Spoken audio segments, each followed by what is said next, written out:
Praise the Lord. வெளி 19ஆம் அதிகாரம் 1 முதல் 10 வரை உள்ள வசனங்கள். இவைகளுக்கு பின்பு பரலோகத்தில் திரளான ஜனக்கூட்டம் இடுகிற ஆரவாரத்தை கேட்டேன். அவர்கள் அல்லேலூயா, இரட்சணியமும் மகிமையும் கனமும் வல்லமையும் நம்முடைய தேவனாகிய கர்த்தருக்கே உரியது. அவருடைய நியாய தீர்ப்புகள் சத்தியமும் நீதியுமானவைகள்.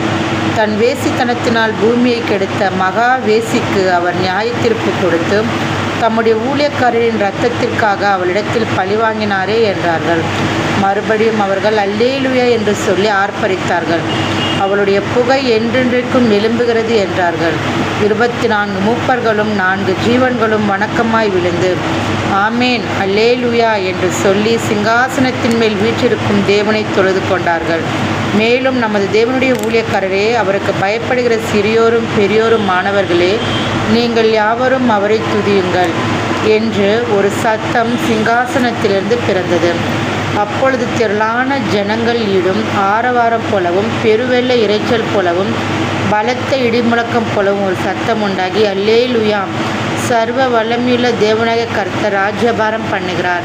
நாம் சந்தோஷப்பட்டு களி கூர்ந்து அவருக்கு துதி செலுத்த கடவோம்.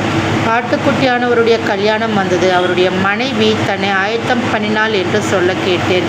சுத்தமும் பிரகாசமான மெல்லிய வஸ்திரம் தரித்து கொள்ளும்படி அவளுக்கு அளிக்கப்பட்டது. அந்த மெல்லிய வஸ்திரம் பரிசுத்தவான்களுடைய நீதிகளே. பின்னும் அவன் என்னை நோக்கி, ஆட்டுக்குட்டியானவரின் கல்யாண விருந்து கலைக்கப்பட்டவர்கள் பாக்கியவான்கள் என்றெழுது என்றான். மேலும் இவைகள் தேவனுடைய சத்தியமான வசனங்கள் என்று என்னுடனே சொன்னான். அப்பொழுது அவனை வணங்கும்படி அவனுடைய பாதத்தில் விழுந்தேன்.